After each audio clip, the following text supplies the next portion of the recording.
السلام عليكم ورحمة الله وبركاته. إن الحمد لله نحمده ونستعينه ونستغفره ونعوذ بالله من شرور أنفسنا ومن سيئات أعمالنا. من يهده الله فلا مضل له ومن يضلل فلا هادي له. وأشهد أن لا إله إلا الله وحده لا شريك له وأشهد أن محمدا عبده ورسوله صلى الله تعالى عليه وعلى آله وصحبه وسلم تسليما كثيرا. أما بعد فقد قال الإمام البخاري رحمه الله تعالى باب وصل الشعر. قال حدثنا إسماعيل قال حدثني مالك عن ابن شهاب عن حميد بن عبد الرحمن بن عوف أنه سمع معاوية بن أبي سفيان عام حجة وهو على المنبر وهو يقول وتناول قصة من شعر كانت بيد حرسي أين علماؤكم سمعت رسول الله صلى الله عليه وسلم ينهى عن مثل هذه ويقول إنما هلكت بنو إسرائيل حين اتخذ هذه نساؤهم. সম্মানিত ভাতৃমণ্ডলী, আল্লাহ রাব্বুল আলামিনের প্রশংসা এবং প্রিয় নবী সাল্লাল্লাহু আলাইহি সাল্লামের উপর সালাত ও সালামের পর আজ জুমাবার 14ই জমাদাল আখিরা 1447 হিজরি মোতাবেক 5ই ডিসেম্বর 2025 আমাদের ধারাবাহিক আলোচনা সহিহুল বুখারীর পোশাক পর্ব নম্বর 14। ইমাম বুখারী রাহিমাহুল্লাহর এই পোশাক পর্বের অধ্যায় নম্বর 83। এই অধ্যায়ে যে বিষয়বস্তু রয়েছে তা হচ্ছে পরচুলা লাগানো। এই পরচুলা কথাটি আমরা ব্যবহার করে থাকি বা আমাদের সমাজে ব্যবহার হয়, তাই না? চুল কারো কম আছে বা পড়ে গেছে অথবা বেশি করে বড় খোপা দেখাতে চায় মহিলাদের মধ্যে এই ব্যাধিটি রয়েছে, এই পাপটি রয়েছে। তো তারা পরচুলা লাগায় আর দেখায় যে অনেক বেশি চুল, অথচ নকল চুল নাই, সেটি কৃত্রিম চুল ব্যবহার করা বলতে পারেন ওয়াসলুসার। চুল নয় কিন্তু সেটা চুলের মতো করে ব্যবহার করা আর সেটা প্রকাশ করা, আর সেটাতে একটা আকর্ষণ তৈরি হয়। এটা একটা ফিতনার দিক রয়েছে। তারপরে এমনিতে আকর্ষণ হোক আর না হোক, পরচুলা লাগানো এটি হচ্ছে জালিয়াতি, তাজউইর বা জালিয়াতি, ইসলামে হারাম।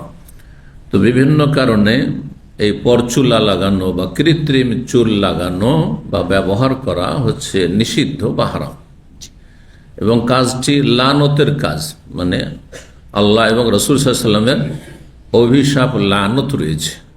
আল্লাহ রাব্বুল আলামিনের লানত বলতে আল্লাহর রহমত থেকে বঞ্চিত করার ঘোষণা করেছেন।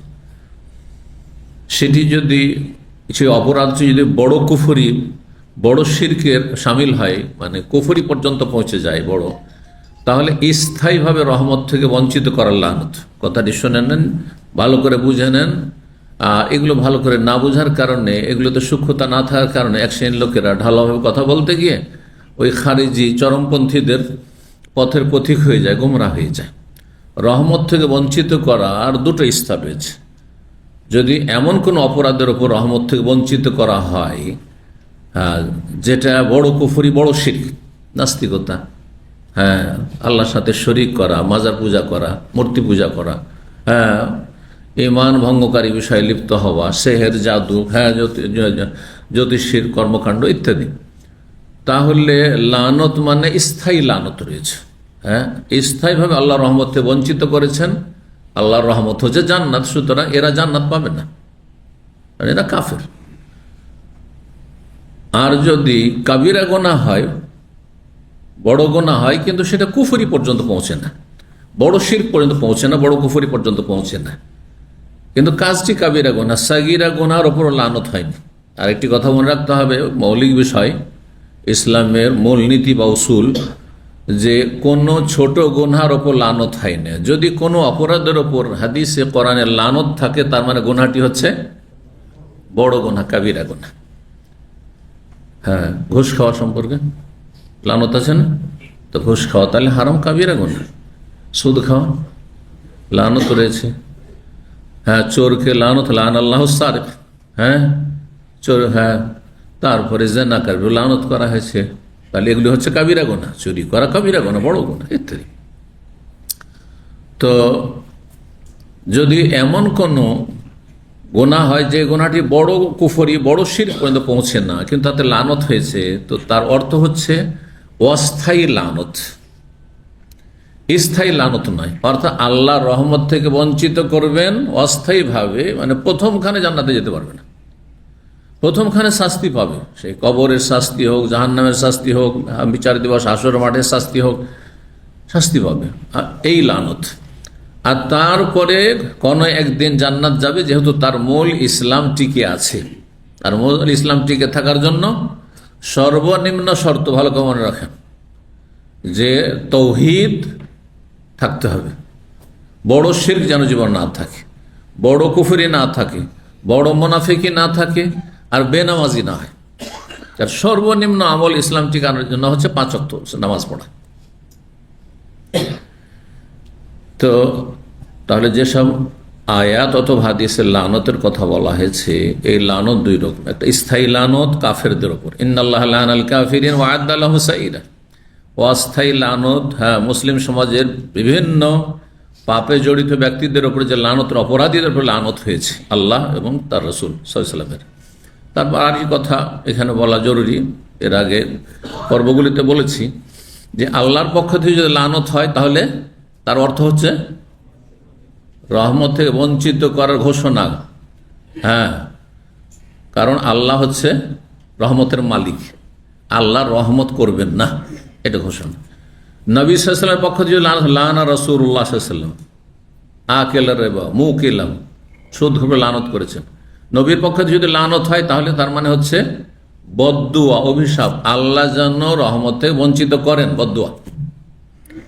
মুমিন মুসলিমের লানত হয়, মালায়েকার লানত হয়, আয়াতে রয়েছে, হ্যাঁ, মালায়েকার লানত। তো ফেরেশতাদের লানত মানে ফেরেশতাদের বদদুয়া, অভিশাপ, যে আল্লাহ রহমতে বঞ্চিত করুক। মুমিন মুসলিমদের লানত মানে বদদুয়া, অভিশাপ। তো এ হচ্ছে লানতের বিষয়টি।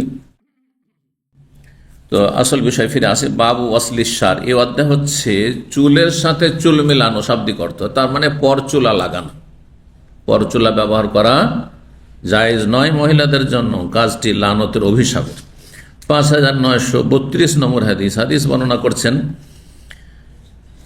হুমায়দ ইবনে আব্দুর রহমান বিন আউফ, প্রখ্যাত সাহাবী, আশরা মুবাশশারা, 10 জন জান্নাতে সুসংবাদপ্রাপ্ত সাহাবায়ে কেরামদের অন্যতম আব্দুর রহমান বিন আউফ রাদিয়াল্লাহু তাআলা আনহুর ছেলে হুমায়দ, তিনি বলছেন আন্নাহু সামিয়া মুআবিয়া বিন আবি সুফিয়ান, তিনি আবু সুফিয়ান রাদিয়াল্লাহু তাআলা আনহুর ছেলে মুআবিয়া রাদিয়াল্লাহু তাআলা আনহু, সাহাবী, ইবনে সাহাবী, বাপও সাহাবী আবু সুফিয়ান, আর ছেলেও সাহাবী। বাপের আগে ছেলে ইসলাম গ্রহণ করেছেন।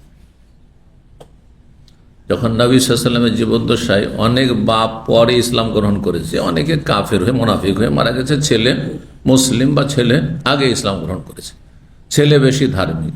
তো সেটা আজকেও হইতে পারে, তাই না? আমাদের আপনাদের ক্ষেত্রেও হইতে পারে যে আপনাদের অনেকের বাবা মা এখনো পথভ্রষ্ট হয়ে আছে, এখনো বড় শিরকুফরিতে, এখনো বেনামাজি, এখনো হারাম খাচ্ছে, কিন্তু আলহামদুলিল্লাহ আল্লাহ আপনার সৌভাগ্য করেছেন, বলুন আলহামদুলিল্লাহ। তো মুআবিয়া ইবনে আবি সুফিয়ান রাদিয়াল্লাহু তাআলা আনহুমাকে বলতে শুনেছেন, আমা হাজ্জা, ওই বছরে, যেই বছরে তিনি হজ করেছিলেন, এটি ছিল সর্বশেষ তার জীবনের হজ। অন্য হাদিসে রয়েছে, ওইটিকে এখানে লাগিয়ে দিয়ে ব্যাখ্যা করে দিলাম, এখানে কথাটি নেই।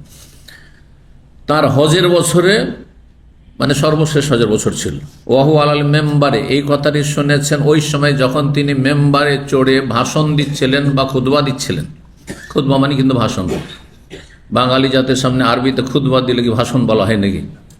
আপনি বলেন যে জুমার বাংলাদেশে যে গদ বাঁধা আরবির খুতবা হয়, কোনদিন কি আপনারা বলেন যে জুমার ভাষণ শুনে এলাম? ঠিক না, বলবেন? তাহলে ভাষণের জন্য সেখানকার ভাষাভাষীর ভাষাই যদি বলা হয়, তাহলে তার নাম ভাষণ। কথা বুঝতে পারছেন? এই কথাটি যদি বেদাতি হুজুরের আদেশের আপনাদের বুঝে নিত, তাহলে বাংলাতে মন্ত্র পড়তো না এই জুমায়, আর বাংলায় ঈদে মন্ত্র পড়তো না। 52টি জুমায় 52টি বিষয়বস্তু, আর 2টি ঈদে 2টো, 54টি বিষয়বস্তু সম্পর্কে সকল স্তরের মানুষকে জানাতে পারত। কারণ জুমা যতই পাপী হোক না কেন জুমা পড়ে ওরা। হ্যাঁ, যতই পয়সাওয়ালা হোক না কেন জুমা পড়ে, যতই বড় নেতা মাথা হোক না কেন, যাদের হাতে দেশের কলকাঠি, সবাই জুমা পড়ে, সবাই ঈদ পড়ে। তো এই বছরে 54টা বিষয়বস্তু সম্পর্কে সকল স্তরের মানুষকে জানিয়ে দিতে পারতেন, আমির গরিব সবাইকে জানিয়ে দিতে পারতেন এই সুযোগটি নিলেন। কিন্তু হতভাগা, যাদেরকে হাসরের মাঠে জবাব দিতে হবে, এই বেদাতি মোল্লাদেরকে, যারা খুতবা আরবি ছাড়া অন্য ভাষায় নাকি দেওয়া হারাম এই ভুল ফতোয়া দিয়ে রেখেছে, বিভ্রান্তিকর ফতোয়া দিয়ে রেখেছে, আর জাতিকে জাহেল রেখেছে, জাতির নেতা মাথা পয়সাওয়ালা পুঁজিপতিদেরকে জাহেল রেখেছে, তাদেরকে হাসরের মাঠে জবাব দিতে হবে। ইত্তাকুল্লাহ, এসব আলেমদেরকে বলছি, যারা আলেম নামের জাহেল, জালেম, ইন্নাহু কানা যালুমান জাহুলা, সতর্ক সাবধান। এখনো গবেষণা করেন, এখনো চিন্তা করেন বিষয়টি, যে খুতবা মানে খেতাব করা, আর খেতাব মানে অ্যাড্রেস করা, আর অ্যাড্রেস ভাষা না বুঝলে কোনো অ্যাড্রেস হয় না, সম্বোধন হয় না। ভাষা না বুঝলে কোন সম্বোধন হয় না। আমি যদি আপনাদেরকে সম্বোধন করে বলছি, আর বাংলায় না বলে আরবিতে বলি, আর আপনার আরবি না বুঝেন, তাই এটা সম্বোধন হইল? কি সম্বোধন করছেন তো বুঝিই না।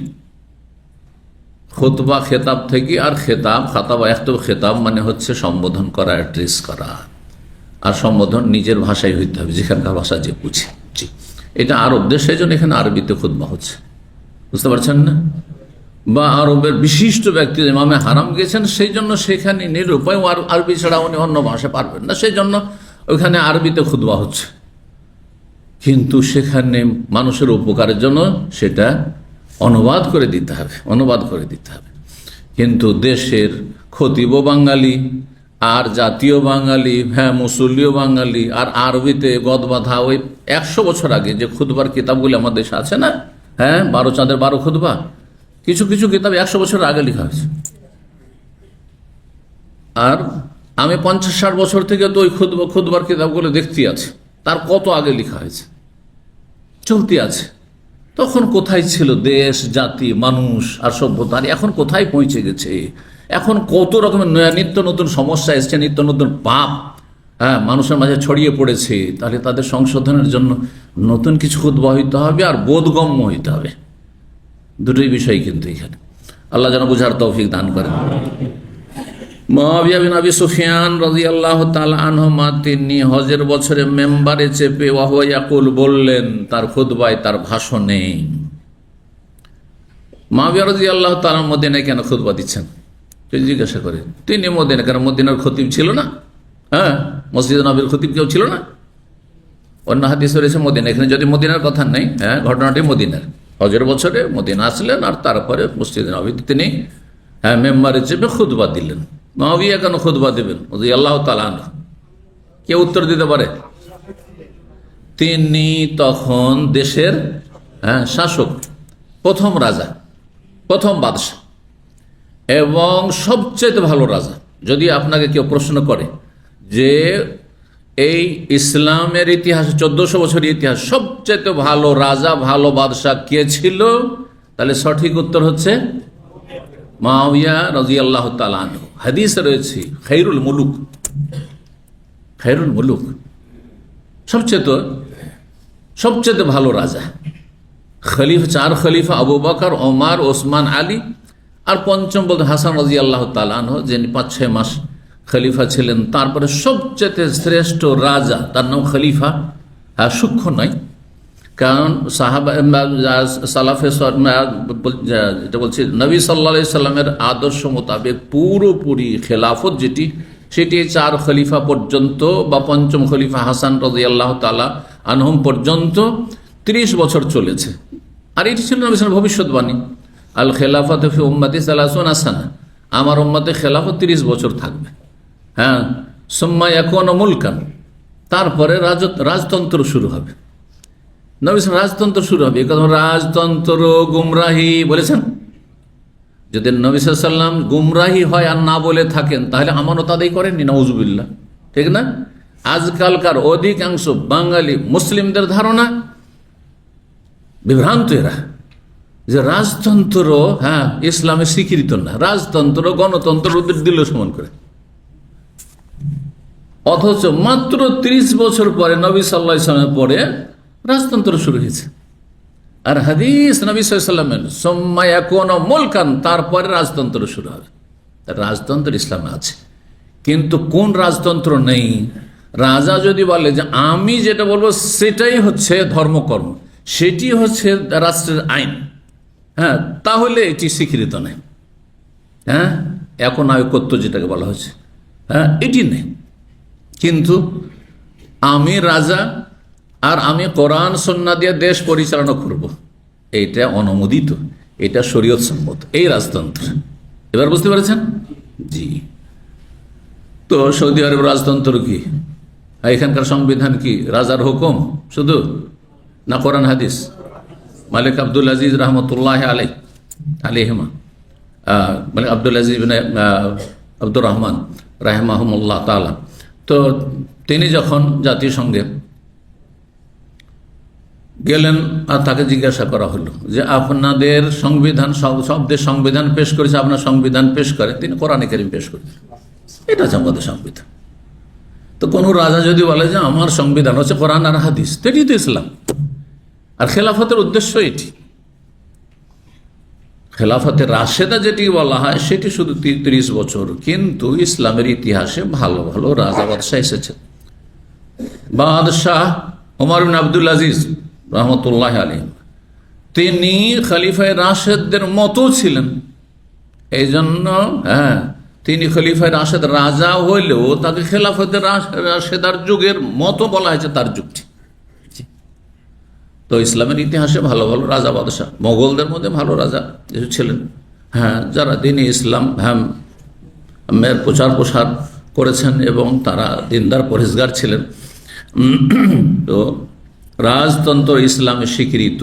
যদি কারো মগজে আগাছা ঢুকে থাকে, বিভ্রান্তি গুমরাহি থাকে যে রাজতন্ত্র এটি হচ্ছে জাহিলি মতবাদ, তারপরে এটি জায়েজ নয়, তাহলে এখন আপনার মগজটা কোরআন হাদিস দিয়ে ধুলাই করেন, পরিষ্কার পরিচ্ছন্ন করেন, নোংরামি ঢুকে আছে আপনার।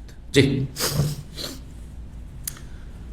তো ইসলামের বিধান হচ্ছে যে রাজা বাদশাহ দেশের নায়ক যদি খুতবা দিতে যোগ্যতা রাখেন, খুতবা দেওয়ার যোগ্যতা রাখেন, যে কোনো মসজিদে গেলে তিনি খতিব, যে কোনো মসজিদে গেলে তিনি ইমাম, নামাজ পড়াইতে পারবেন আর খুতবা দিতে পারবেন, জুমা পড়াতে পারবেন, জুমার খুতবা দিতে পারবেন, ঈদের খুতবা দিতে পারবেন। তো তিনি হচ্ছেন ইমাম, যেহেতু দেশের ইমাম আজম হচ্ছেন তিনি, সেখানে তাকে পারমিশন নিতে হবে না। ইমামকে বলতে হবে, পেশ ইমামকে, পেশ ইমাম বলে না যে নির্ধারিত ইমাম, পেশ ইমামকে যে আমি নামাজটা পড়িয়ে দিই, আমি খুতবা পড়ে, পারমিশন নিতে হবে না। কিন্তু আমি যদি যাই আর আমার একটা ছাত্র যদি কোনো মসজিদের ইমাম থাকে, তাহলে তার অনুমতি ছাড়া আমি সেখানে খুতবা পড়াইতে পারবো না, তার অনুমতি ছাড়া আমি সে মসজিদের ইমামতি করতে পারবো না। এবার বুঝতে পেরেছেন? জি। তো মুআবিয়া রাদিয়াল্লাহু তাআলা আনহু হজের বছরে মেম্বারে চেপে বললেন খুতবায়, ওয়া তানাওয়ালা কুসসাতা মিন শারিন, একগুচ্ছ তিনি চুল হাতে নিলেন, একগুচ্ছ চুল হাতে নিলেন। কানাত বিয়াদে হারাসিয়িন, তার দেহরক্ষীর হাতে সেই একগুচ্ছ চুল ছিল। তাহলে সেই যুগে দেহরক্ষী কি করতে ব্যবহার করা হইতো বা রাখা হইতো? জি, দেহরক্ষী রাখা হইতো। আবু বকর সিদ্দিক রাদিয়াল্লাহু তাআলা আনহুর জামানায় দেহরক্ষী ছিল না, ওমর রাদিয়াল্লাহু তাআলা আনহুর জামানায় দেহরক্ষী ছিল না। তার ফলে ওমর রাদিয়াল্লাহু তাআলার জামানায় তার উপর অগ্নিপূজক মজুসি ফজরের সালাতে আক্রমণ করে দিল, তার শহীদ হয়ে গেলেন। আর তারপরে দেহরক্ষীর প্রয়োজন হয়েছে শাসকদের জন্য, কারণ তাদের শত্রু অনেক বেশি রয়েছে। সুতরাং কারো যদি শত্রু বেশি থাকে বা শত্রুর অনিষ্টের আশঙ্কা থাকে, তো দেহরক্ষী রাখতে কোনো অসুবিধা নেই, দর্শনীয় বিষয় নেই। আল্লাহর ভরসা নেই, অনেকে তো মূর্খ, বুঝে না, বুঝে আপনি আল্লাহর ভরসা করেন না, আপনি দেহরক্ষী ছাড়া চলতে পারেন না, কেমন কথা হইল? না, দেহরক্ষী ব্যবহার করুন। জি। নবী সাল্লাল্লাহু আলাইহি হাদিস রয়েছে, নবী সাল্লাল্লাহু আলাইহি সাল্লামের উপর যখন আয়াত নাযিল ওয়াল্লাহু ইয়াসিমুকা মিনান নাস, তার আগে সাহাবারা এসে বাড়ি চারিদিকে পাহারা দিতেন। কারণ মদিনা দুশমন আছে, ইহুদিরা বসবাস করে, ঘোরাফেরা করতেন, সাহাবায়ে কেরাম পাহারা দিতেন। যখন আয়াত নাযিল ওয়াল্লাহু ইয়াসিমুকা মিনান নাস, হে নবী আল্লাহ মানুষের অনিষ্ট থেকেই, শত্রুতা থেকেই আপনাকে রক্ষা করবেন, হেফাজত করবেন। কোরআনের আয়াত নাযিল হওয়ার পরে নবী সাল্লাল্লাহু আলাইহি ওয়াসাল্লাম বললেন যে যাও তোমরা চলে যাও, আমার পাহারা দিতে হবে না, আল্লাহ আমার হেফাজত করবেন। তারপরে তো বিষ দিয়েছে খাবারে, দিয়েছে না, তাই না? তারপরে কয়েকবার মারার চেষ্টা করেছে ইহুদিরা। তো দেহরক্ষী রাখা কোনো দূষণীয় বিষয় নেই, যার প্রয়োজন রয়েছে। আর এটি আল্লাহর ওপর তাওয়াক্কুল, ভরসার পরিপন্থী না। যেমন আল্লাহর ভরসা রাখার পরিপন্থী এই নয় যে আপনি ওষুধ খাচ্ছেন, ওষুধ কেন খাচ্ছেন? আল্লাহ ভরসা, আল্লাহ ভরসা, আল্লাহ ভালো করে দেবেন, ওষুধ খাবেন না? আচ্ছা আল্লাহ ভরসা, আমি ভাতও খাবো না, রুটিও খাবো না, নাস্তাও খাইনি, দুপুরও খাবো না, রাতও খাবো না, না খেয়ে থাকবো, হ্যাঁ 10 দিন 20 দিন না খেয়ে থাকবো, আল্লাহ ভরসা চলবে? তাহলে মাধ্যম ব্যবহার করা আল্লাহর উপর ভরসার পরিপন্থী নয়, বরং আল্লাহর উপরে ভরসার অন্তর্ভুক্ত এটি। আল্লাহর ভরসা মূলত অন্তরের হয়। আমার খাবার দাবার, হ্যাঁ স্বাস্থ্যকর খাবার খাচ্ছি, এটা আমাকে সুস্থ রাখতে পারেন না। কে সুস্থ রাখেন? আমার রব আল্লাহ সুস্থ রাখবেন আমাকে, বোঝা গেছে না? আমার দেহরক্ষী রক্ষা করতে পারবেন না আল্লাহ না চাইলে, আমাকে রক্ষা করবেন কে? আল্লাহ। তবে দেহরক্ষীর প্রয়োজন রয়েছে। আল্লাহ কোরআনে কেন বলছে খুযু হিজরাকুম, হ্যাঁ শত্রুদের অনিষ্ট থেকে সতর্ক সাবধান চলাফেরা করা। যার শত্রু আছে সাবধান চলাফেরা করবেন, যে কোন সময় শত্রু আক্রমণ করে দিতে পারে, আপনাকে সাবধান চলতে হবে। এটি কোরআনের নির্দেশ। তকদির এবং তদবির দুটোই করতে হবে। আল্লাহর তকদিরে বিশ্বাসও করতে হবে এবং নিজের হেফাজতের জন্য, কল্যাণের জন্য তদবিরও করতে হবে। এই দুটো ভাষা মনে রাখবে, তকদির এবং তদবির। কর্মহীনতা ইসলাম স্বীকৃতি দেয় না। আপনি আল্লাহ ভরসা আর আমি রুজি রোজগার করব না, চলবে? তাহলে তো প্রবাসে আসতেন না। আল্লাহ ভরসা, আল্লাহ রিজিকের মালিক, দেশেই থাকবো। হ্যাঁ না, তদবির করতে এসেছেন, কিন্তু তকদির ছাড়া হয় না। আল্লাহ যেটি তকদির হয়েছে সেটাই আসবে, তার বেশি আসবে না। তকদিরও বিশ্বাস রাখতে হবে এবং নিজের তদবিরও করতে হবে। তো সেই দেহরক্ষী যে ছিল, তার হাতে ছিল সেই একগুচ্ছ চুল, সেটা নিলেন হাতে কে? বাদশাহ বা খলিফা মুআবিয়া রাদিয়াল্লাহু তাআলা আনহু। তারপরে আইনা উলামাউকুম, তোমাদের আলেম ওলামারা কোথায়? আলেমের বহুবচন হচ্ছে ওলামা।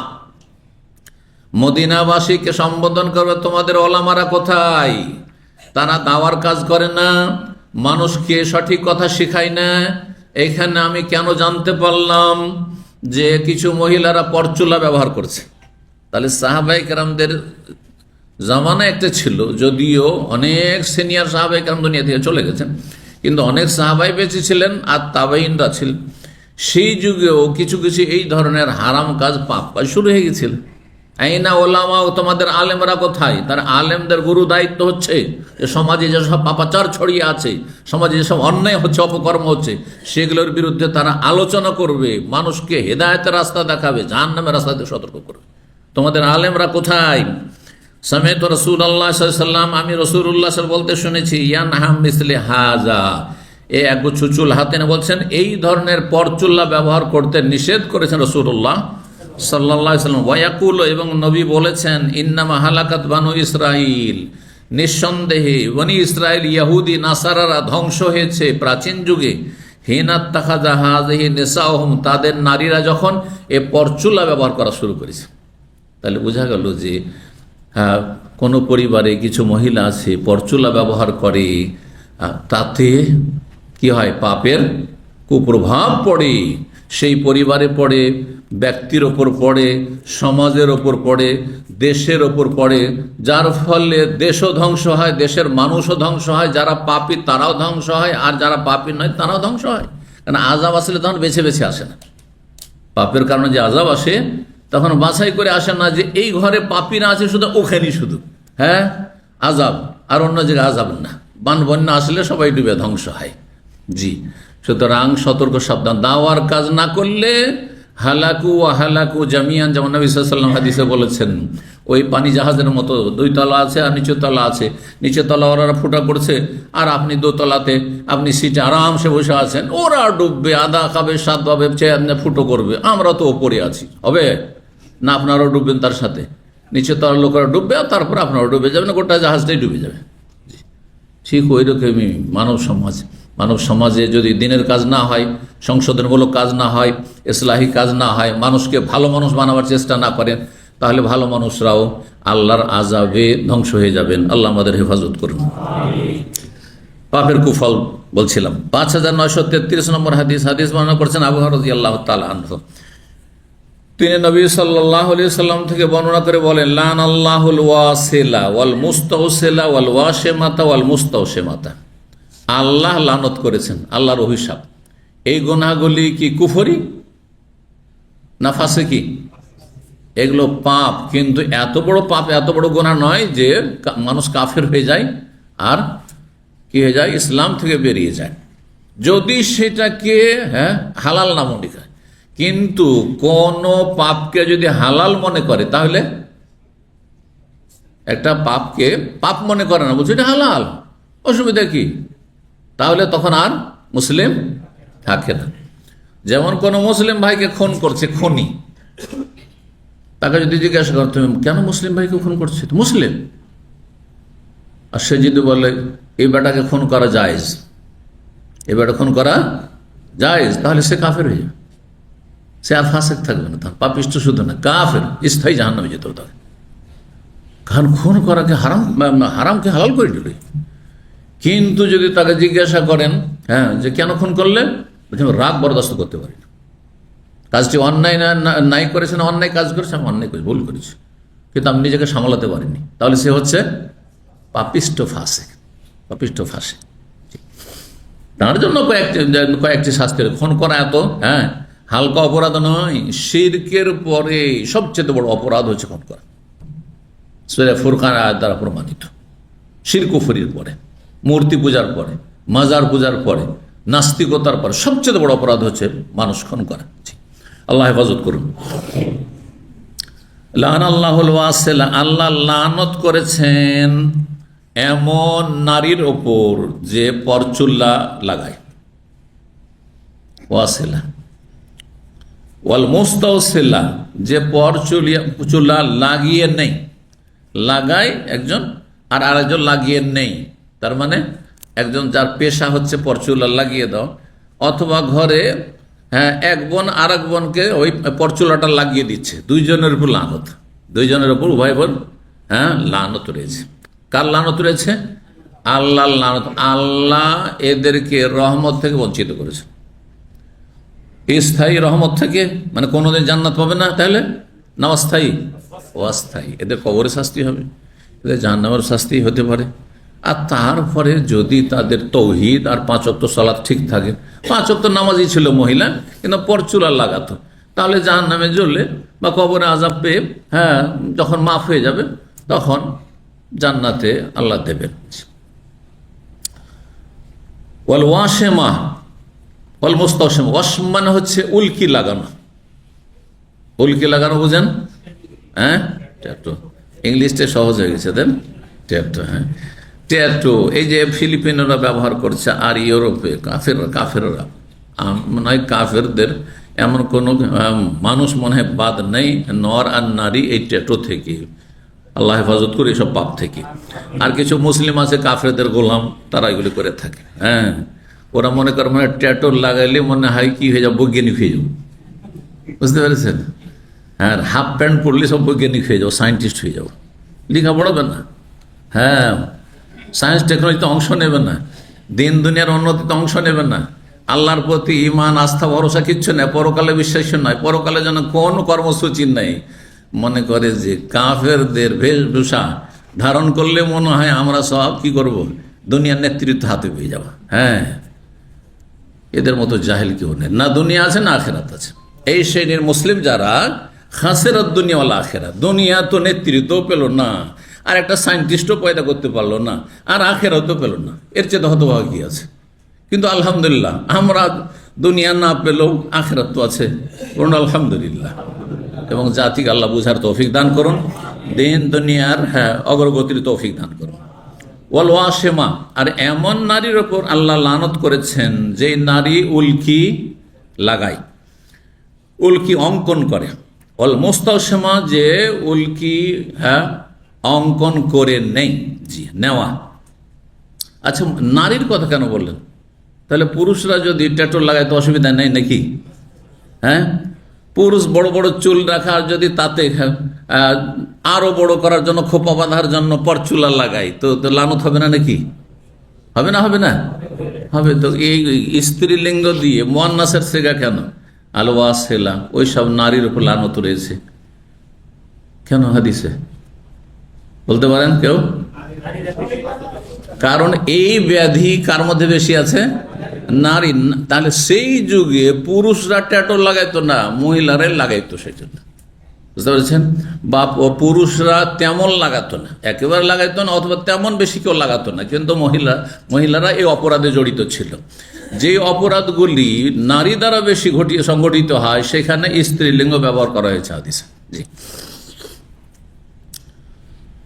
5934 নম্বর হাদিস বর্ণনা করছেন সাফিয়া বিনতে শায়বা মা আয়েশা রাদিয়াল্লাহু তাআলা আনহা থেকে, বলেন যে আন্না জারিয়াতাম মিনাল আনসার, একজন আনসারী বালিকা তাজাওয়াজাত, তার বিয়ে হয়, বিয়ে বসে, ও আন্নাহা মারিজাত, তারপরে সেই মেয়েটি অসুস্থ হয়ে যায়, ফাতাম্মা আতা শারুহা, তারপরে তার চুলগুলি সব ঝরে পড়ে যায়। তাম্মা আতা মানে তাসাকাতা, চুলগুলি ঝরে পড়ে যায়, সব চুল পড়ে একবারে মাথা নেড়া হয়ে যায়। ফারাদু আন ইয়াসিলুহা, পরিবারের লোকেরা তখন ইচ্ছা পোষণ করলো যে একে পরচুলা লাগিয়ে দিই, কারণ নতুন বিয়ে হয়েছে, স্বামীর ঘরে যাবে, আর দেখতে এরকম খারাপ লাগবে। কারণ মহিলাদের মাথায় যদি, মেয়েদের মাথায় চুল না থাকে, তাহলে স্বামীও পছন্দ করবে না, হয়তো তালাকই দিয়ে দিতে পারে। হ্যাঁ, তো তারা চাইলো, পরিবার লোকেরা, হাদিসে তার মা চাইলো যে পরচুলা লাগিয়ে দিয়ে আমার মেয়ের। ফাসালুন নবী সাল্লাল্লাহু আলাইহি ওয়াসাল্লাম, তারপরে নবী সাল্লাল্লাহু আলাইহি ওয়াসাল্লামকে এই মাসআলাটি জিজ্ঞেস করলো তারা। ফাকালা, তখন বললেন রাসূলুল্লাহ সাল্লাল্লাহু আলাইহি ওয়াসাল্লাম, অথচ এখানে জরুরি ছিল, তাই না? মানে একেবারে চুল নেই, এই না যে বড় করে খোপা বাঁধার জন্য শুধু চুল আছে, চুল নেই। আর এমন ঝুঁকিপূর্ণ অবস্থা যে এ অবস্থায় মাথায় চুল নেই অবস্থায় স্বামীর ঘরে গেলে স্বামী রাখবে না, হয়তো কোন স্বামী রাখতে চাইবে যে আমার মতোই দেখতে লাগছে, আমার চাইতে খারাপ লাগছে? প্রয়োজন ছিল, তারপরও তাহলে কাজটি কত বড় অপরাধ, এই গুনাহটি কত বড় গুনাহ যে নবী সাল্লাল্লাহু আলাইহি সাল্লাম তার নিষেধ করেছেন। নবী সাল্লাল্লাহু আলাইহি ওয়াসাল্লাম বলে, লান আল্লাহুল ওয়াসিলা ওয়াল মুস্তাওসিলা, আল্লাহ লানত রয়েছে ওই সব নারীদের ওপর যেসব নারীরা কি করে, পরচুলা লাগায় আর পরচুলা লাগিয়ে নেই, উভয়ের ওপর। 5935 নম্বর হাদিস বর্ণনা করছেন মনসুর বিন আব্দুর রহমান, তিনি বলেন হাদ্দাসা, তিনি উম্মি, আমার মা আমাকে হাদিস বর্ণনা করেছেন। তাহলে তাবেঈনদের জামানা, এটা তাবেঈনদের জামানা ছিল, মায়ের কাছ থেকে হাদিস শুনছেন। হ্যাঁ, তার মহিলারা সেই যুগে শিক্ষার চর্চা করতো না? হ্যাঁ, তাহলে তার দিন শিখতো। বিশেষ করে হ্যাঁ, দিনের ক্ষেত্রে অনেক মহিলারা, অনেক নারীরা সেই যুগে আলেমা ছিলেন, ফাকিহা ছিলেন, জি, দিনের যথেষ্ট জ্ঞান রাখতেন, অনেক হাদিস মুখস্থ রাখতেন, জি, কিন্তু সহশিক্ষা নেই। এই জন্য ইসলাম নারীদের শিক্ষার বিরোধী নয়, নারীদেরকে শিক্ষিত করেন, কিন্তু তাদের জন্য শিক্ষা অঙ্গন একেবারে পৃথক হইতে হবে। একসাথে সহশিক্ষাটি জায়েজ নয়, মোটেই জায়েজ নয়। নাসাউল্লাহ সালামাত ওয়াল আফিয়া। এই সহশিক্ষার কারণে, নারী পুরুষের অবাধ মেলামেশার কারণে, একসাথে সবসময় চলাফেরার কারণে কত যে মুসলিম সমাজে, মুসলিম দেশে অশ্লীলতা ছড়াচ্ছে, নোংরামি ছড়াচ্ছে, আল্লাহ হেফাজত। আর কত ছেলে মেয়ে যে চরিত্রহীন হয়ে যাচ্ছে, পর নষ্ট হয়ে যাচ্ছে, আল্লাহ হেফাজত করি সব থেকে। তো বলছেন যে আমাকে আমার আম্মা হাদিস বর্ণনা করেছেন, আর তিনি বর্ণনা করেছেন হাদিস আসমা বিনতে আবু বকর সিদ্দিক রাদিয়াল্লাহু তাআলা আনহুর বড় কন্যা আসমা রাদিয়াল্লাহু তাআলা আনহা থেকে, আন্নামরাতান জাআত ইলা রাসূলিল্লাহ সাল্লাল্লাহু আলাইহি ওয়াসাল্লাম। বিষয়টি কি, যে জনৈক মহিলা নবী সাল্লাল্লাহু আলাইহি ওয়াসাল্লামের কাছে আসলো, আসার পরে বলল, ইন্নী আনকাহাতু ইবনাতি, এই যে হাদিস চলে আসলো, আগের ঘটনাটি এখানে বিস্তারিত। আমি আমার মেয়ের বিয়ে দিয়েছি, সুম্মা আসাবাহা শাকওয়া, তারপরে আমার মেয়েটি অসুস্থ হয়ে পড়ে। শাকওয়া মানে কমপ্লেন হয়, শাকওয়া মানে অভিযোগ হয়, আর শাকওয়া মানে রোগও হয়। শিকায়া, শাকওয়া দুটি অর্থ ব্যবহার হয়ে থাকে। তো শারীরিক কমপ্লেন, অভিযোগ হচ্ছে যে অসুস্থ, মানসিক কমপ্লেন হচ্ছে মানসিক রোগ, হ্যাঁ মানসিকভাবে অসুস্থ, বিপর্যস্ত। তো আশা ভাষা কুয়া, তারপরে সে রোগাক্রান্ত হয়ে পড়ে, মানে অসুস্থ হয়ে পড়ে। ফাতামাজ্জাকা রাসুহা, তারপরে তার মাথার চুলগুলি সব ঝরে ঝরে পড়ে যায়। ওয়াজাওজুহা ইয়াস্তাহিসসুনি বিহা, যার ফলে তার স্বামী যে বিয়ে দিয়েছে, জামাই আমাকে দোষারোপ করছে যে ওর মা এইভাবে বিয়ে দিল, অথচ জানে যে ওর মেয়ে অসুস্থ, হ্যাঁ ওর মেয়ের এই দোষ রয়েছে, এই দোষ রয়েছে। যখন বাসরের দিন এসেছে, মেয়েকে উঠিয়ে দেওয়ার সময় এসছে, তখন চুল নেই, তাই জামাই কি বলবে? ধোকা দিয়েছে বলবে না? আমাদের সমাজে এরকম সমস্যাগুলি অনেক সময় হয়। হয়তো পাত্রীকে ভালো করে দেখেনি আগে, অনেক সময় ওদেরই দোষ থাকে, ছেলে পক্ষের দোষ থাকে, অনেক সময় মেয়ে পক্ষের দোষ থাকে। পাত্রীকে দেখেনি, দেখেছিল, আর তারপর এমন করে হয়তো মেকআপ করেছে যে দেখে খুব সুন্দর লেগেছে, কালো মেয়ে গিয়ে ফর্সা লেগেছে, সুন্দরী লেগেছে, আলাদাই করে দিয়েছে। আর তারপরে যখন বাসর ঘরে প্রথম দিয়ে আসবে, না আমার সাথে আমার শ্বশুর শাশুড়ি কি করেছে, হ্যাঁ প্রতারণা করেছে, না আমি একে রাখবো না, এরকম অঘটন ঘটছে। আর অনেক সময় তো বদলে দিচ্ছে, আসলেই খেয়ানত করছে, দেখাচ্ছে একটা সুন্দরী মেয়ে, তারপর আরেকজনের বিয়ে দিয়ে দিচ্ছে। এইসব হারাম কাজ আমাদের সমাজে হচ্ছে, আল্লাহ হেফাজত। সব হারাম, মানে দাসানা ফেলাইসা বিন্না, যারা ধোকা দেবে তারা আমাদের উম্মতের না, আমাদের দলভুক্ত না। নবী সাল্লাল্লাহু আলাইহি ওয়াসাল্লাম বলেছেন, জি নবী সব দল থেকে বের করে দিয়েছেন ওদেরকে, জি যদিও কাফের না, কিন্তু পাপিষ্ট, ভালো মানুষের দলে সামিল না। তো আমার বড় দোষ আরোপ করছে, আফাসেল ওরা আসাহা, তার মাথায় কি পরচুলা লাগাতে পারবো? ফাসাব্বা রাসূলুল্লাহ সাল্লাল্লাহু আলাইহি ওয়াসাল্লাম ওয়াল মুস্তাওসির, যার ফলে রাসূলুল্লাহ সাল্লাল্লাহু আলাইহি ওয়াসাল্লাম কি করলেন?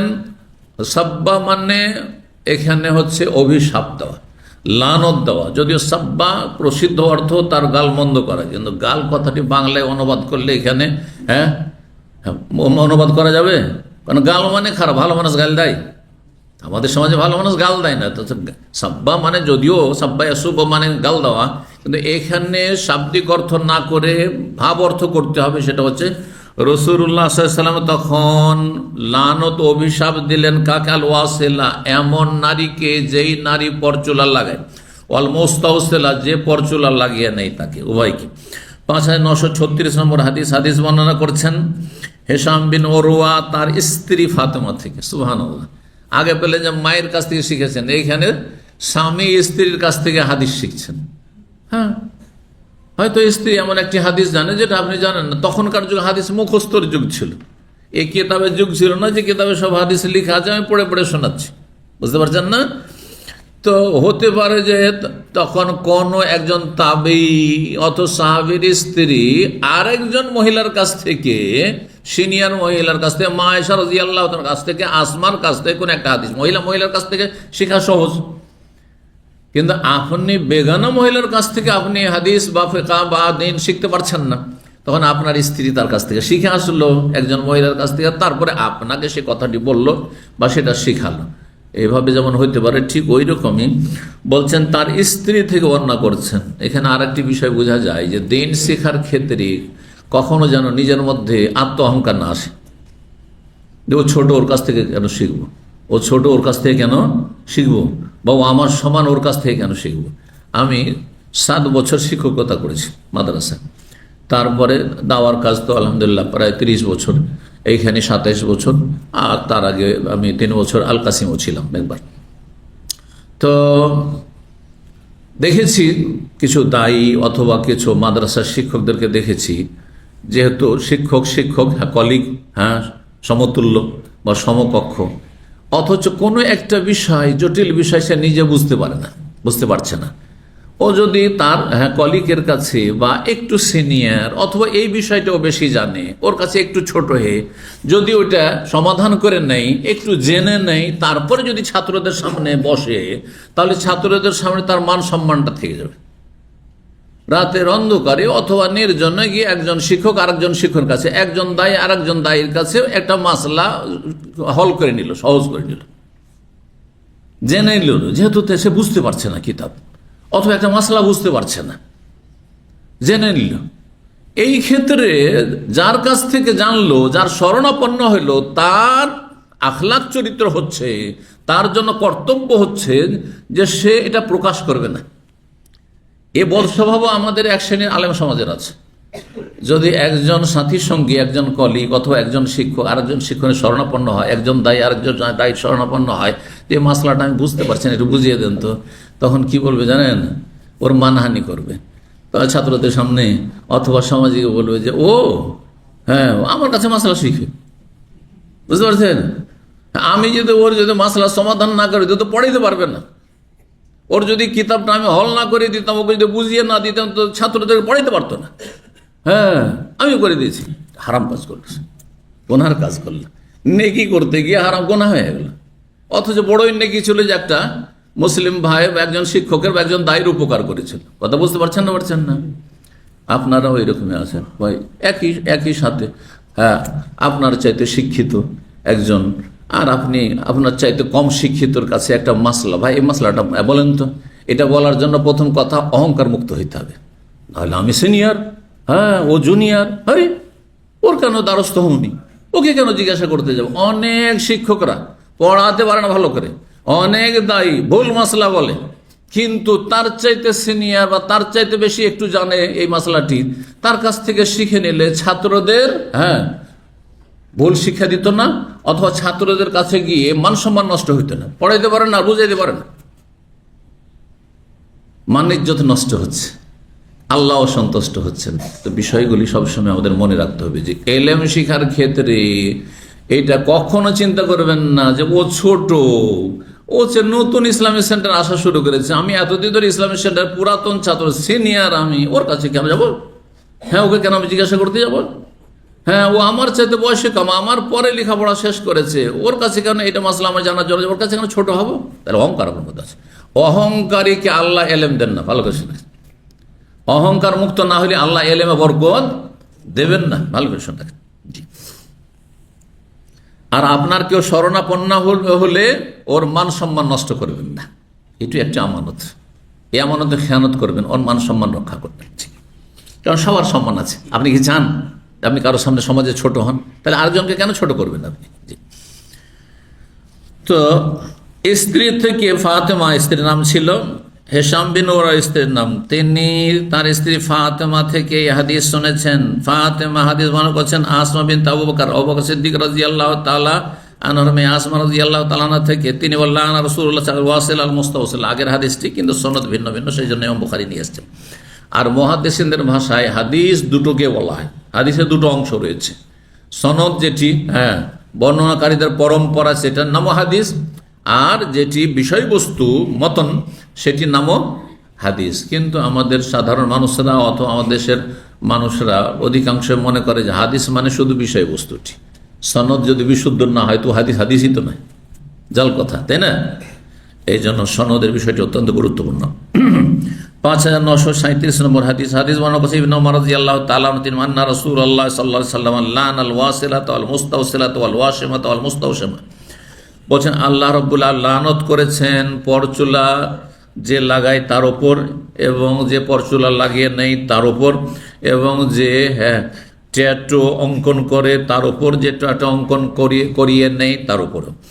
ইমাম নাফি রাহিমাহুল্লাহ তাবি তিনি বলেন আল ওয়াশমু ফিল লিসাতি, এই ট্যাটু লাগানো হয়ে থাকে মাড়িতে, লিসাতুন মানে মাড়ি, তাহলে মাড়ি তো হয়তো তারা লাগায়, আল্লাহু আলাম।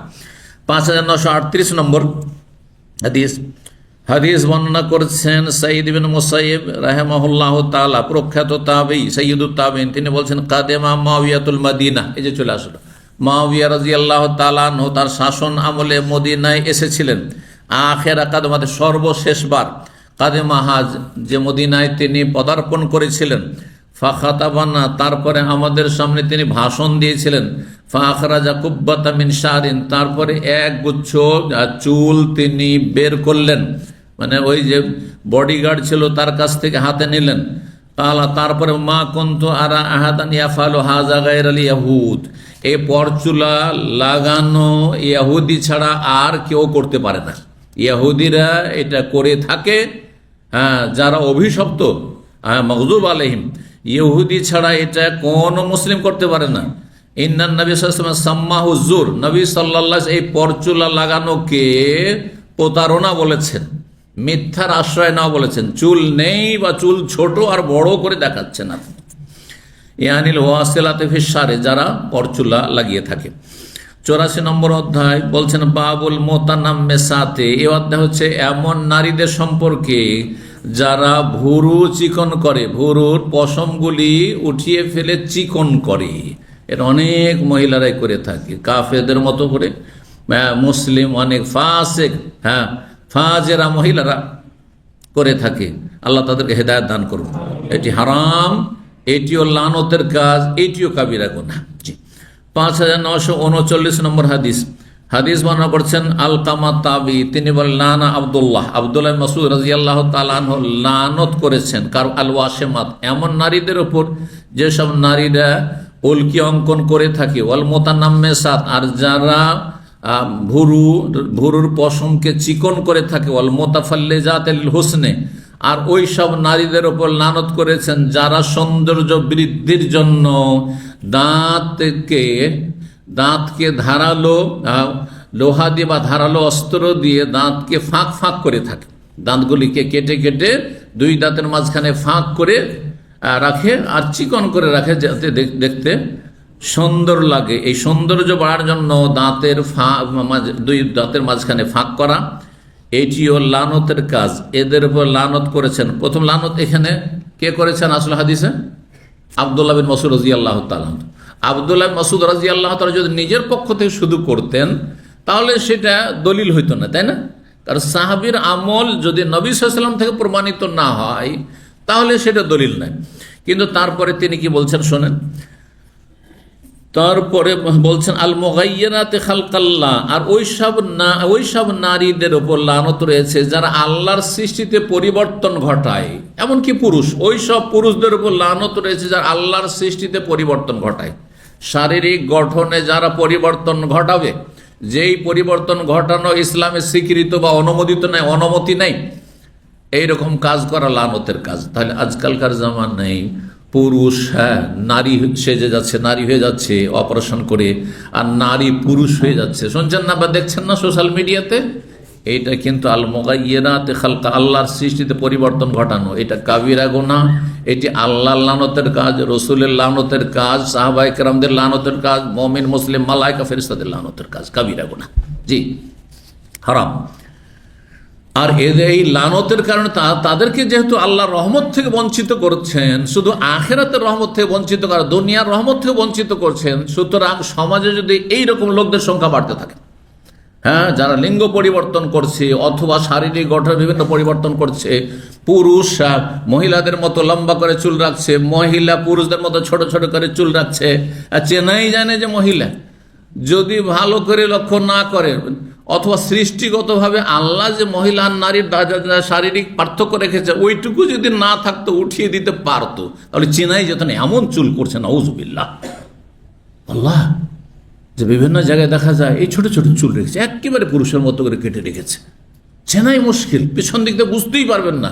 লেবাস টি শার্ট পরে আছে আর প্যান্ট পরে আছে, যে প্যান্ট জিন্স প্যান্ট পুরুষরা পরে, মহিলারা চুল পুরুষদের মতো, অথচ সে মহিলা। এদের উপর লানত রয়েছে, এরা আল্লাহর সৃষ্টিতে পরিবর্তন ঘটাচ্ছে। আল্লাহর সৃষ্টিতে পরিবর্তন ঘটানো দুই রকম হয়ে থাকে, একটা হচ্ছে শরীরে পরিবর্তন ঘটানো, একটা হচ্ছে পোশাকে পরিবর্তন ঘটানো। মহিলা যদি পুরুষের পোশাক পরে আর পুরুষ যদি মহিলার পোশাক পরে, এটিও আল্লাহর সৃষ্টিতে পরিবর্তন ঘটানো, এর উপর লানত রয়েছে। এজন্য নারী পুরুষের বেশধারী নারীদের উপর লানত করা হয়েছে, এইরকমই পুরুষ নারীর বেশ ধারণকারী যারা, তাদের উপর লানত করা হয়েছে। ফাকালাত উম্মে ইয়াকুব, ইয়াকুবের মা উম্মে ইয়াকুব বলেন মা হাজা, এটা কি? তিনি প্রথম শুনছেন, এটা জানা ছিল না মাসলা ইয়াকুবের মায়ের। তো আব্দুল মাসউদ যখন লানত করলেন উল্কি অঙ্কন করার ওপর আর ভুরু চিকন করার ওপর, আর যেসব মহিলারা দাঁতকে কেটে কেটে দুই দাঁতের মাঝখানে ফাঁক তৈরি করে সৌন্দর্য বাড়ায় তাদের উপর, তখন উম্মে ইয়াকুব বলেন এটা আবার কি? এটা তো আমি কোনদিন শুনিনি। কাল আব্দুল্লাহ, তখন আব্দুল্লাহ মাসউদ বললেন অমালি, আমার কি অসুবিধা এ কথা বলতে? আমার কোন বাধা রয়েছে কথা বলতে? লা আলআনু মান লানা রাসূলুল্লাহ সাল্লাল্লাহু আলাইহি ওয়াসাল্লাম, আমি লানত অভিশাপ দেব না এমন ব্যক্তিকে বা এমন ব্যক্তিদেরকে, এমন লোকদেরকে, এমন নারীদেরকে যাদেরকে রাসূলুল্লাহ সাল্লাল্লাহু আলাইহি ওয়াসাল্লাম কি করেছেন? লানত করেছেন। তাহলে এই লানত শুধু আব্দুল মাসউদ না, লানত করেছেন কেন? হ্যাঁ, অভিশাপ দিচ্ছেন কেন? রাসূলুল্লাহ সাল্লাল্লাহু আলাইহি ওয়াসাল্লাম লানত দিয়েছেন। আর আগের হাদিসগুলো দেখেন লান আল্লাহ, আল্লাহরও লানত রয়েছে। তাহলে এইসব পাপের ওপর আল্লাহর লানত রয়েছে, রাসূল সাল্লাল্লাহু আলাইহি ওয়াসাল্লামের লানত রয়েছে, সাহাবায়ে কেরামরাও লানত করেছেন। অফি কিতাবিল্লাহ, আর এই বিষয়টি আল্লাহর কিতাবেও রয়েছে, কোরআনে কারিমে রয়েছে। ওই মহিলা তখন আরো অবাক হচ্ছে যে উল্কি লাগালে লানত হয় আর পরচুলা লাগালে লানত হয়, এটা কোরআনে কোথায় আছে? কোরআনে তো কোথাও খুঁজে পাইনি, কোনো আয়াতের নেই। কালা, তো ওই মহিলা বলল, উম্মে আকু ওয়াল্লাহি, আল্লাহর কসম করে বলছি, লাকাদ কারাতু মা বাইনাল লাওহাইনি, আমি কোরআনে কারীমের দুই কভারের মাঝখানে যা রয়েছে সবটাই কোরআন পড়েছি, গোটা কোরআন খতম করেছি। আজকালকার মতো খতম, অনারবদের মতো, অথবা অনেক আরবরা আছে যদিও মাতৃভাষা, কিন্তু শুধু খতম আর খতম, খতম আর খতম, বুঝা সুজা কিচ্ছু না। এই খতম, এই খতম দিয়ে কি করে বুঝবেন যে কোরআনে এই উল্কি লাগার কথা আছে কিনা, তো আপনার ওই পরচুলা লাগার কথা আছে কিনা, বা আপনার কি বলছে ভুরু চিকন করার কথা আছে কিনা? তার মানে উম্মে ইয়াকুব কোরআন পড়েছেন কেমন করে? শুধু তেলাওয়াত করেছেন, অর্থ বুঝেছেন? অর্থ বুঝে বুঝে বুঝে গোটা কোরআন পড়েছেন, সূরা ফাতিহা থেকে সূরা নাস পর্যন্ত। তাহলে সেই যুগে কোরআনে কারীমের যে কপি তৈরি করা হয়েছিল তার দুটো কভার ছিল, হ্যাঁ, দুই সাইডে দুটো মোটা কভার থাকে কোরআনে মাজিদের, সেটা ছিল। তাহলে তাই বলছেন কারাতু মা বাইনাল লাওহাইনি, দুই তখতা বা দুই কভারের মাঝখানে যা কিছু রয়েছে, 114টি সূরা রয়েছে, সবগুলি আমি পড়েছি। ফামা ওয়াজাদতুহু, কিন্তু এই মশলাগুলি তো পাইনি যেটা আপনি বলছেন। আর বলছেন কোরআনে আছে যে লানত কার ওপর? এই সব অপরাধীদের ওপর। কালা, তখন আব্দুল্লাহ মাসউদ জবাবে বলছেন, ওয়াল্লাহি, আমি আল্লাহর কসম করে বলছি, লা ইন কারাতিহি লাকাদ ওয়াজাদতিহি, তুমি যদি ভালো করে পড়তে তো অবশ্য পেতে। তাহলে তুমি পড়ার মতো তর্জমাটাই পড়েছো, যে তর্জমাতে কোথাও একবার এইভাবে হুবহু পাওনি, কিন্তু গভীরভাবে যদি তফসির সহ পড়তে, একটু চিন্তা করে পড়তে, তাদাব্বর করে পড়তে, আফালা ইয়াতাদাব্বারুনাল কোরআন, তরজমা তফসিরের পরে তাদাব্বরের ইস্তার।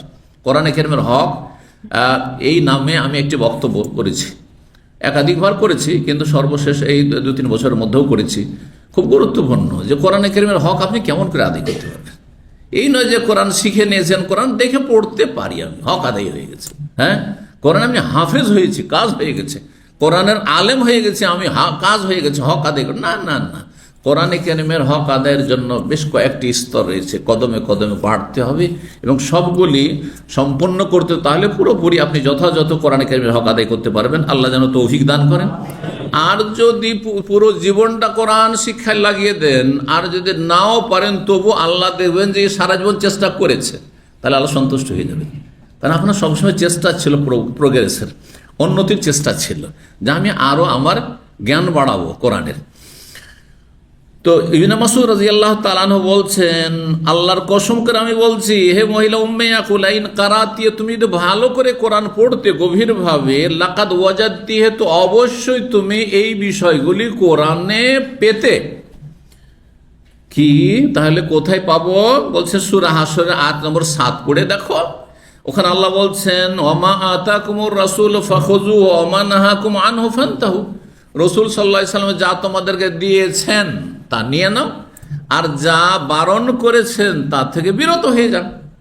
তো রাসূলুল্লাহ সাল্লাল্লাহু আলাইহি ওয়াসাল্লাম হাদিসে উল্কি লাগাতে নিষেধ করেছেন, ট্যাটু নিষেধ করেছেন, পরচুলা লাগাতে নিষেধ করেছেন, ভুরু চিকন করতে নিষেধ করেছেন, আর আল্লাহর সৃষ্টিতে পরিবর্তন ঘটাতে নিষেধ করেছেন।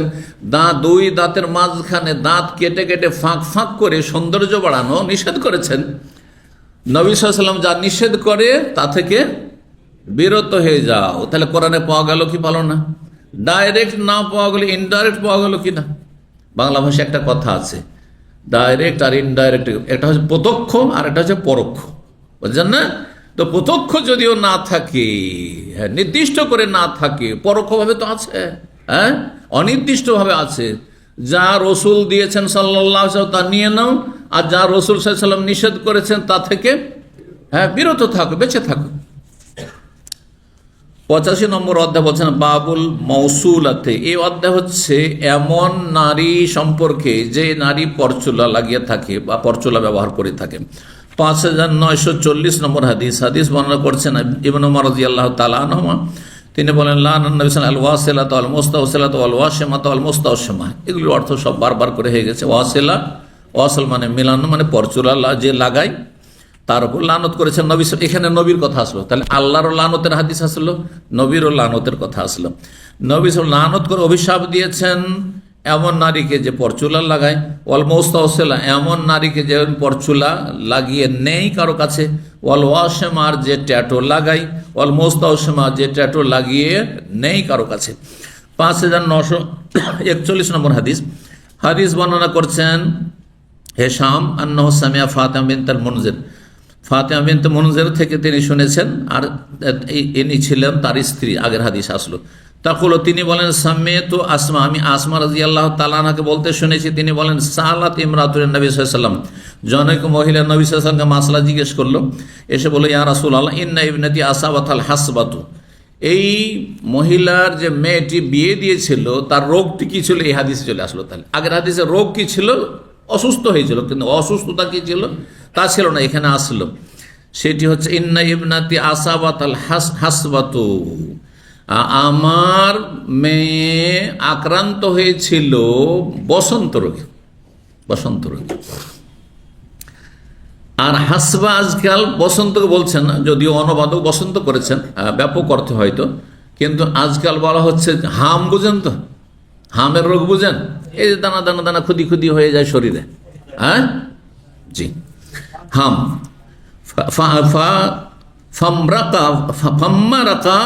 মানে তামাররাকা শাহরুহা, তারপরে এই রোগের কারণে বা রোগের প্রতিক্রিয়ায় তার চুলগুলি মাথা সব পড়ে যায় ঝরে। ওয়াইনি জাওয়াজতুহার, আমি এই মেয়ের বিয়েও দিয়েছি। আফা আসল ফিহে, তার এই মাথায় কি পরচুলা লাগিয়ে দিতে পারবো? ফাকাল লানাল্লাহুল ওয়াসিলাত ওয়াল মাওসুলা, আল্লাহ লানত করেছেন যে পরচুলা লাগায় আর যার পরচুলা লাগিয়ে দেওয়া হয়। 5942 নম্বর হাদিস আব্দুল্লাহ ইবনে উমর রাদিয়াল্লাহু তাআলা বর্ণনা করেন সামিতুন নবী সাল্লাল্লাহু আলাইহি ওয়াসাল্লাম আও ক্বালা নবী সাল্লাল্লাহু আলাইহি ওয়াসাল্লাম আল্লাহুল ওয়াশিমাত ওয়াল মুস্তাওশিমাত ওয়াল ওয়াসিলাত ওয়াল মুস্তাওশিলা, ইয়ানি লানান নবী সাল্লাল্লাহু আলাইহি ওয়াসাল্লাম লানত করেছেন। 5943 নম্বর হাদিস বর্ণনা করেছেন আলকামিন ইবনে মাসউদ রাদিয়াল্লাহু তাআলা আনহু থেকে, তিনি লানাল্লাহুল ওয়াশিমাতি ওয়াল মুস্তাওশিমাতি, আল্লাহ লানত করেছে এমন নারীদের ওপর যারা ট্যাটু লাগিয়ে থাকে আর যারা ট্যাটু লাগিয়ে নিয়ে থাকে বা লাগিয়ে চেয়ে থাকে। ওয়াল মোতানাম্মেসাতে, আর যারা ভুরুর পশম চিকন করে থাকে। ওয়াল মোতাফাল্লিজাতিল হোসনে, সৌন্দর্য বৃদ্ধি করার জন্য যারা দুই দাঁতের মাঝখানে ফাঁক করে থাকে। আল মুগাইয়ারাতে খালকাল্লাহ, যারা আল্লাহর সৃষ্টিতে পরিবর্তন করে থাকে। মালি, আমার কি অসুবিধা, লা আল আনুমাল্লাহু রাসূলুল্লাহ সাল্লাল্লাহু আলাইহি ওয়াসাল্লাম, যে আমি লানত করতে পারবো না যাকে রাসূলুল্লাহ লানত করেছে। ওয়া হুয়া মালউনুন ফি কিতাবিল্লাহ, তার ওপর লানতও রয়েছে আল্লাহর কিতাব কোরআনে কারিমে। আর সেই আয়াত সূরা হাসরের আয়াতের দিকে তিনি ইঙ্গিত করেছেন। 86 নম্বর অধ্যায় বাবুল ওয়াশিমা। এই অধ্যায় হচ্ছে এমন নারী সম্পর্কে যে ট্যাটু লাগিয়ে থাকে। 5944 নম্বর হাদিস আবু হুরায়রা রাদিয়াল্লাহু তাআলা বর্ণনা করেন, তিনি বলেন ক্বালা রাসূলুল্লাহ সাল্লাল্লাহু আলাইহি ওয়াসাল্লাম আল আইনু হাক্কুন, কুদৃষ্টি পড়া, বদনজর লাগা হচ্ছে সত্য।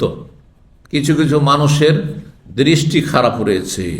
যদি আপনার ভালো কিছু দেখে, আপনার ছেলে মেয়ে দেখতে সুন্দর, অথবা আপনার গাড়িটা খুব নতুন সুন্দর, হ্যাঁ নতুন পেন্ট করে নিয়ে এসছেন, অথবা আপনি খুব স্মার্ট হয়ে এসছেন, ভালো কাপড় চোপড় পরে এসছেন আর দেখতে খুব চমৎকার লেগেছে, ও কত সুন্দর সেজে এসছেন, সাথে সাথে অসুস্থ হয়ে যেতে পারে আপনি, অনেক সময় মরেও যেতে পারে মানুষ।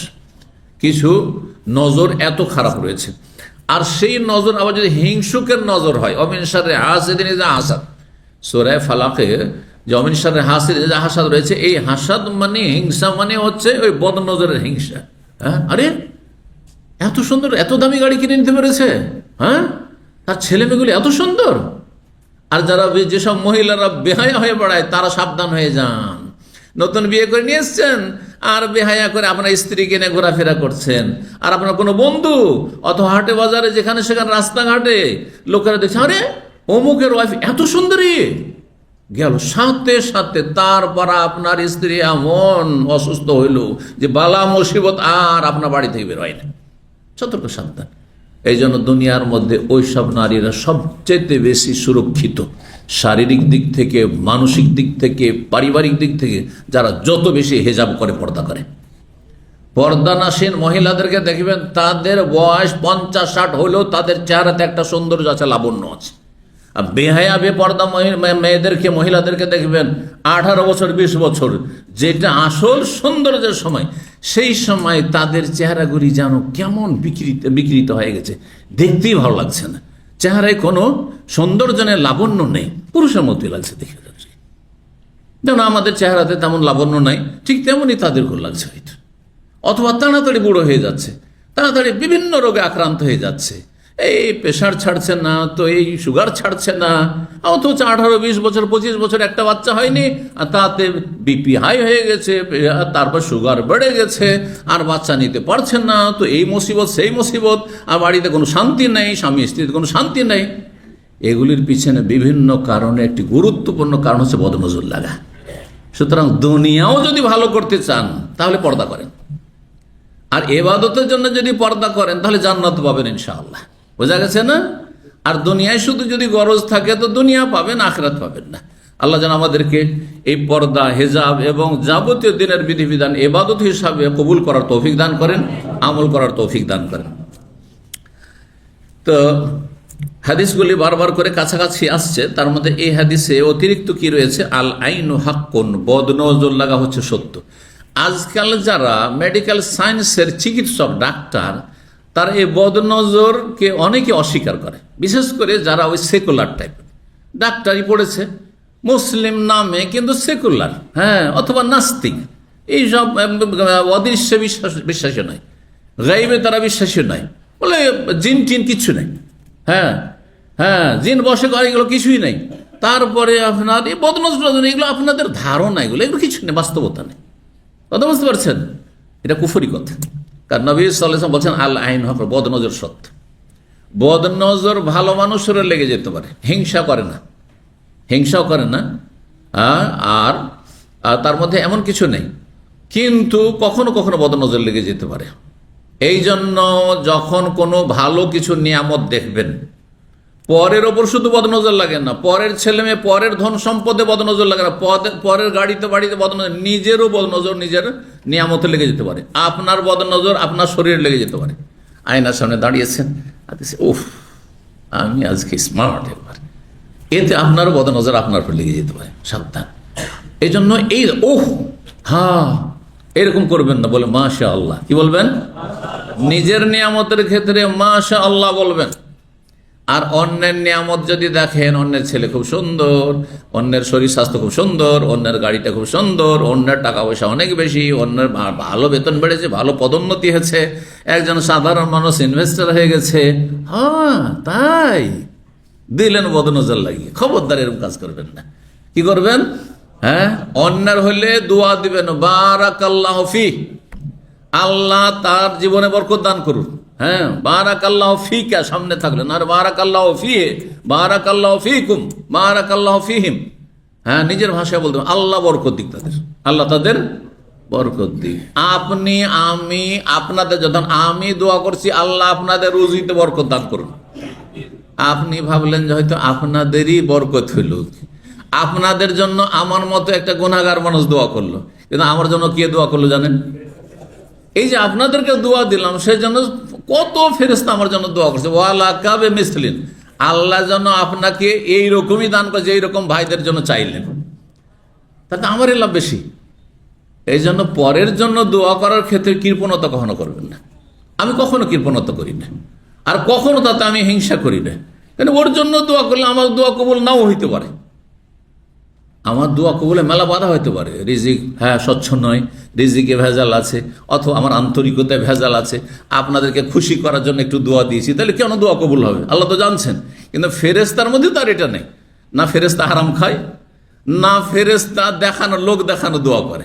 ফেরেশতা যেটি দোয়া করে খালেস অন্তর থেকে করে, কথা ঠিক কিনা? আর সহিহ মুসলিমের হাদিস এটি, যে ফেরেশতা যে বান্দার জন্য দোয়া করে, যেই বান্দা অন্যের জন্য দোয়া করে তার জন্য ফেরেশতা বলা কামে, এটি সহিহ মুসলিম সহিহ হাদিস।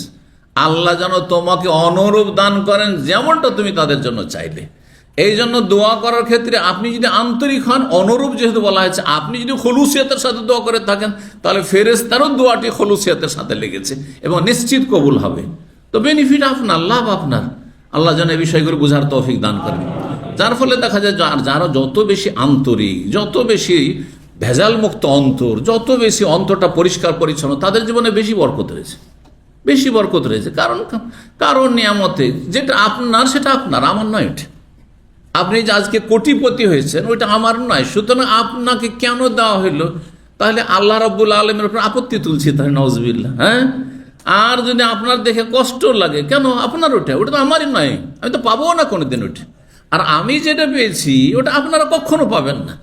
সুতরাং কেউ কারো হিংসা করবেন না, এবং কারো কিছু দেখে যেন ঈর্ষা না হয়, মনোকষ্ট না হয়। সে পেয়ে গেল, তারা উন্নতি করলো, আমি পারলাম না, আমার ছেলেরা পারলো না, কেন বলবেন? বলুন আলহামদুলিল্লাহ। জি, যে অবস্থা রেখেছেন আলহামদুলিল্লাহ, এতে হবে কি?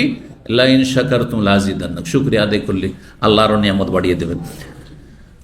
তো আর একটি হাদিস রয়েছে, আমরা শেষ করেছি, বা দুটি হাদিস রয়েছে। 5945 নম্বর হাদিস। হ্যাঁ, আল আইনু হাক্কুন ওয়া নাহা আনিল ওয়াসম, নবী সাল্লাল্লাহু আলাইহি ওয়াসাল্লাম নিষেধ করেছেন উল্কি লাগাতে, মানে ট্যাটুতে নিষেধ করেছেন। তারপরে হাদিস 5945 নম্বর হাদিসে রয়েছে, নবী সাল্লাল্লাহু আলাইহি ওয়াসাল্লাম নিষেধ করেছেন রক্তের মূল্য নিতে, রক্ত কিনা বেচা হারাম। এই যে কাউকে রক্ত দিচ্ছেন, যদি দান করেন তো জায়েজ, কিন্তু যদি হাসপাতাল থেকে পয়সা নেন বা কোনো ব্যক্তির কাছে আমি রক্ত দেব কিন্তু পয়সা নেব, তাহলে এই রুজি হারাম। তারপরে হ্যাঁ, নিষেধ করেছেন সামানিল কালব, কুকুর কিনা বেচা নিষেধ করেছেন। তবে কুকুর যদি ট্রেন কুকুর হয়, প্রশিক্ষণ প্রাপ্ত যেসব সিআইডি কুকুর রয়েছে, তো এগুলি কিনা বেচা যায়। বা পাহারার জন্য যদি প্রশিক্ষণ প্রাপ্ত হয়, শিকারির জন্য হয়, তাহলে সেগুলি যায়। ওয়াকের সুদখোর লানত করেছেন, ও মুখে নিষেধ করেছেন সুদ থেকে, বা সুদখোর লানত করেছেন। আর যে সুদ খাওয়ায় বা সুদ নেই দেয় তাদের উপর লানত করেছেন। ওয়াল ওয়াসিমা, যারা উল্কি লাগায় তার উপর নিষেধ লানত করেছেন। ওয়াল মুস্তাওসিমা, আর যে উল্কি লাগিয়ে নেই তার উপর লানত করেছেন। 87 নম্বর অধ্যায় বাবুল মুস্তাওসিমা, যে উল্কি লাগিয়ে নেই। হাদিস আগে চলে গেছে এই হাদিস, সুতরাং এটাও শেষ করে আবু রাদিয়াল্লাহু তাআলা আনহু বলেন, ওতিয়া ওমর বিইমরাতিন তাশমা, নিয়ে আসা হলো ওমর রাদিয়াল্লাহু তাআলা খেলাফত আমলে একজন মহিলাকে, যে তাশমো, সে উল্কি লাগাতো, এ পেশা ছিল তার। ফাকামা, তিনি দাঁড়ালেন খুতবায় ভাষণ, আর বলেন, আনশুদুকুম বিল্লাহ, তোমাদেরকে আল্লাহর দোহাই দিয়ে বলছি, মান সামিয়া মিনান নবী সাল্লাল্লাহু আলাইহি ওয়াসাল্লাম ফিল ওয়াসমে, তোমাদের কেউ কি হাদিস শুনেছে নবী সাল্লাল্লাহু আলাইহি ওয়াসাল্লাম থেকে উল্কি লাগানো, ট্যাটু সম্পর্কে? ফাকাল আবু হুরায়রা বললেন, ফাকুম, তো আমি দাঁড়াইলাম আর বললাম, ইয়া আমিরুল মুমিনিন, আমিরুল মুমিনিন, আমি শুনেছি হাদিস। কালা মা সামেত, তুমি কি শুনেছো? বলেন, সামেত নবী, এখন নবী সাল্লাল্লাহু বলতে শুনেছি, লা তাশামনা, তোমরা উল্কি লাগাবে না হে মহিলারা, ওয়ালা তাস্তাউসিমনা, তোমরা উল্কি লাগিয়েও নেবে না। 5947 নম্বর হাদিস, লান আল্লাহুল ওয়াসিলা ওয়াল মুস্তাওসিলা ওয়াল ওয়াসিমা ওয়াল মুস্তাওসিমা, হাদিস বারবার করে এসেছে।